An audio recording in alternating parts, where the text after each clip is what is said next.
আসসালামু আলাইকুম বন্ধুরা, হুমাশা রান্নাঘরে সকলকে স্বাগতম।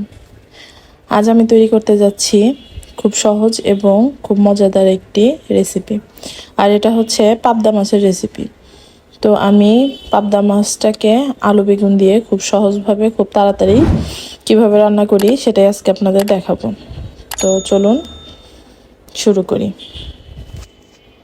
তো এখানে আমি নিয়ে নিচ্ছি 6টা পাবদা মাছ এবং একটি বেগুন আর 2টি আলু।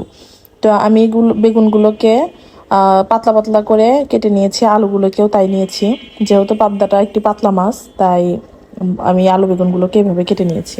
তো মাছগুলো ধুয়ে পরিষ্কার করে নিয়ে এখন আমি ভাজি করার জন্য অল্প পরিমাণ লবণ, আর এখানে আমি দিয়ে দিচ্ছি অল্প পরিমাণ হলুদের গুঁড়া,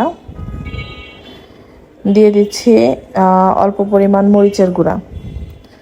তো আমি এখন এই সবগুলো দিয়ে মাছগুলোকে ভালোভাবে মেখে নিব। তো গুঁড়োগুলো দিয়ে আমি মাছগুলোকে বেশ ভালোভাবে হাতের সাহায্যে মেখে নিচ্ছি। তো মাছগুলো মাখা হয়ে গেলে তো মাছগুলোকে আমি ভালোভাবে দেখছেন হাতের সাথে ভালোভাবে মেখে নিচ্ছি। পাবদা মাছের সাথে কিন্তু হলুদ মরিচের গুঁড়াগুলো ভালোভাবে লেগে থাকে না। তো আমি এখন এই পর্যায়ে একটি প্যান বসিয়ে দিয়েছি চুলায়। প্যানটা গরম হওয়ার পরে আমি এখানে অল্প পরিমাণ সয়াবিন তেল দিয়ে দিলাম। তো তেলটা গরম হওয়ার এক পর্যায়ে আমি একে একে সবগুলো মাছের মধ্যে ছেড়ে দিচ্ছি।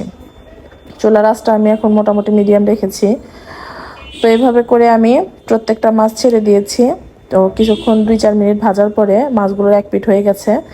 এখন আমি মাছগুলোকে ভাজার জন্য অপেক্ষা করছি। তো এখন মাছগুলো আমার এক পিঠে হয়ে গেছে, তো আমি এটাকে আবার উল্টে দিচ্ছি। তো এইভাবে পর্যায়ক্রমে প্রত্যেকটা মাছ উল্টে পাল্টে দিয়ে নিলাম। তো মাছগুলো উল্টে আবার এখানে আমি 2-4 মিনিটের জন্য রেখে দেব। তো মাছগুলো দেখতে পাচ্ছেন আমার কিন্তু এই দিকেও মাছগুলো ভাজা শেষ। তো আমি এই জন্য মাছগুলোকে একে একে তুলে নিচ্ছি। তো মাছগুলো তুলে নেওয়ার পরে আমি একই কড়াইয়ে আবার আরেকটু তেল অ্যাড করে দিয়ে দিব। তো তেলটা অ্যাড করার পরে আমি এখানে 1/3 কাপ পরিমাণ পেঁয়াজ কুচি দিয়ে দিলাম।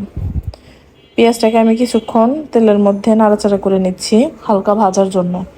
তো পেঁয়াজটা একটু ভাজি ভাজি করে এর মধ্যে আমি 3টা কাঁচামরিচ দিয়ে দিলাম। তো এখন আমি সবগুলোকে বেশ ভালোভাবে কিছুক্ষণ সময় নিয়ে বাদামি রং হওয়া পর্যন্ত ভেজে নেব। তো পেঁয়াজগুলো কিছুক্ষণ ভাজার পরে দেখতে পাচ্ছেন বাদামি রং কিন্তু হয়ে গেছে। তো এখন আমি এর মধ্যে একে একে মশলাগুলো অ্যাড করে দিব। তো আমি এখানে 1 টেবিল চামচ আদা রসুন বাটা দিয়ে দিলাম। তো 1 টেবিল চামচ আদা রসুন দেওয়ার পরে আমি এটাকে ভালোভাবে তেলের সাথে কষিয়ে নিচ্ছি যাতে আগলা গন্ধটা চলে যায়। তো এই পর্যায়ে আমি একটু পানি অ্যাড করে দিচ্ছি যাতে মশলাটা পুড়ে না যায়। তো পানি অ্যাড করে আমি এর মধ্যে এখন গুঁড়া মশলাগুলো কিন্তু যোগ করে দিব। তো এখন আমি এর মধ্যে প্রথমেই দিয়ে দিচ্ছি স্বাদ মতো লবণ, তারপর দিয়ে দিচ্ছি আমি এখানে 1 চা চামচ পরিমাণ হলুদের গুঁড়া, আর দিয়ে দিচ্ছি 1 চা চামচের একটু বেশি ধনিয়া গুঁড়া, আর দিয়ে দিচ্ছি 1/2 চা চামচ পরিমাণ মরিচের গুঁড়া। এখানে আপনারা চাইলে মরিচের গুঁড়া বা কাঁচা মরিচের পরিমাণটা বাড়িয়ে নিতে পারেন। আর 1 চা চামচ পরিমাণ জিরার গুঁড়া। তো সবগুলো মশলা দিয়ে আমি এখানে এখন মশলাটাকে ভালোভাবে কিছুক্ষণ সময় নিয়ে কষিয়ে নেব। তো মশলাটাকে বেশ সময় নিয়ে আমি এটাকে কষিয়ে নিয়েছি। চুলার আঁচ কিন্তু এখনও মিডিয়ামে আছে।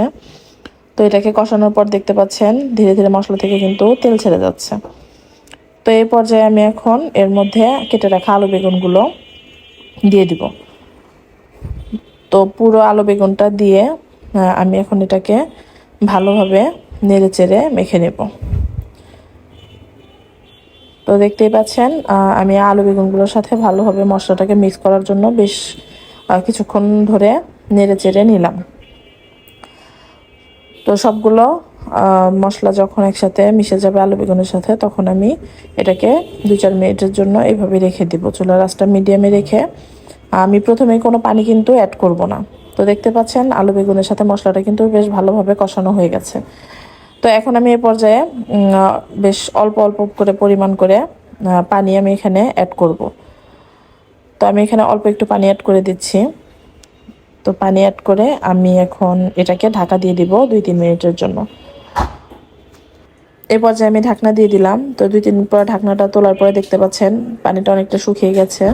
আমি এখন এটাকে আবার একটু নাড়াচাড়া করে দিচ্ছি। তো আমার বেগুনগুলো মোটামুটি গলে যাচ্ছে, কিন্তু আলুগুলো কিন্তু এখনো সিদ্ধ হয়নি। আর আমি এই তরকারিটা কিন্তু আলু বেগুনটা একবারে সিদ্ধ করে তারপরে অল্প পরিমাণ ঝোল দিয়ে দিব। তো এখন আমি যেহেতু আলু বেগুনটা সিদ্ধ হয়নি, আমি আবার একটু পরিমাণ পানি দিয়েছি, দিয়ে এটাকে আবার একটু ঢেকে দিচ্ছি। তো 2-4 মিনিট পর আবার আমি ঢাকনাটা তুলে দিলাম। ঢাকনাটা তোলার পর আমি একটু আলতো করে নেড়ে চেড়ে দিচ্ছি। তো এখন দেখতে পাচ্ছেন আমার আলুটা কিন্তু সিদ্ধ হয়ে গেছে। তো আলু বেগুন সব যখন সিদ্ধ হয়ে গেছে, আমি এটাকে পানিটা শুকানো পর্যন্ত একটুখানি রেখে দিব চুলাতেই। তো এইভাবে কিছুক্ষণ দেওয়ার পরে তারপরে পানিটা একটু কমে এলে আমি এখানে 1 কাপ পরিমাণ পানি প্রথমে দিচ্ছি। তো দেওয়ার পরে আমি এখানে আর একটু পরিমাণ, হাফ কাপের একটু কম পানি দিয়ে দিলাম। তো পানিটা দেওয়ার পরে আমি এটাকে ফোটা পর্যন্ত অপেক্ষা করেছি। তো পানিটা যখন ফুটে এসেছে তখন আমি এর মধ্যে একে একে ভেজে রাখা মাছগুলো কিন্তু দিয়ে দিচ্ছি।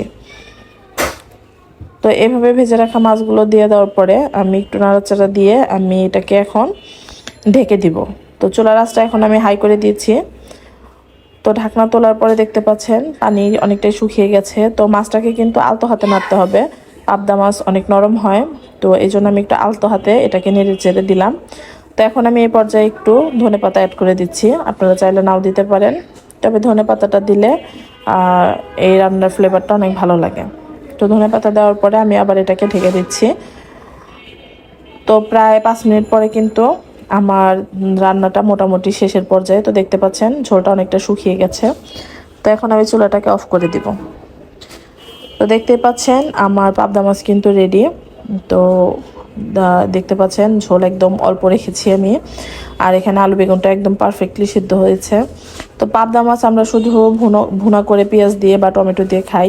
তো এইভাবে আলু বেগুন দিয়ে যদি একবার রান্না করেন, আসলেও কিন্তু খেতে অনেক মজা লাগে, আমার কাছে অনেক ভালো লাগে। আপনারাও সবাই একবার বাসায় ট্রাই করবেন যে আসলে কেমন লাগে, আর আমাকে অবশ্যই কমেন্ট করে জানাবেন। তো গরম ভাতের সাথে এই মজাদার রেসিপিটা কিন্তু অনেক ভালো লাগে। বড়দেরও যেমন পছন্দ হবে, বাচ্চাদেরও অনেক পছন্দ হবে, সাথে সবজি খাওয়াটাও হয়ে গেল। তো ধন্যবাদ সবাইকে, আমাকে অবশ্যই কমেন্ট করে জানাবেন কেমন লাগলো আপনাদের, আর পাশে থাকার জন্য আবারও ধন্যবাদ। ভিডিও ভালো লাগলে আমাদের চ্যানেলটাকে সাবস্ক্রাইব করে দিন, আর পাশে থাকা বেল বাটনটি ক্লিক করে দিন সবার আগে ভিডিও পাওয়ার জন্য। ধন্যবাদ।